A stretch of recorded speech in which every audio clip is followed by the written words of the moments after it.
ये है 4 साल सवेरा और 1.5 साल इसका भाई समीर, जो ईजी सेंटर में परवरिश पा रहे हैं। बच्चों के सरों से माँ का साया क्या छिना, बाप ने भी मुंह फेर लिया। सफाक बाप ने दूसरी शादी से पहले ही फूल जैसे बच्चों सवेरा और समीर को नॉर्थ कराची ईजी सेंटर में छोड़ दिया और कभी पलटकर पूछने की जहमत न की। समीर की हालत बहुत खराब थी, जिसका जिंदा रहना बहुत मुश्किल था।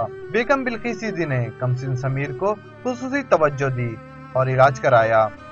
इसीलिए तो कहते हैं, जिसे अल्लाह रखे उसे कौन चखे। ये तो ऊपर जाने की टिकट कटा लिया था, इसकी टिकट तो जाने की हो गई थी, लेकिन इसको पकड़ के इसका मुंह रोनक वाला हुआ, अब हाथ पांव भी हो जाएंगे। कमसिन सवेरा और इसका छोटा भाई समीर दीगर बच्चों के साथ परवरिश पा रहे हैं, जहां दीगर बच्चों से इन्हें मोहब्बत के साथ साथ खेल और तालीम भी मैसर हो रही है। सवेरा और समीर अब बिल्किस दीदी को ही अपनी माँ बुलाते हैं। कैमरामैन कासिम खान के साथ इमरान हफीज, डॉन न्यूज़, कराची।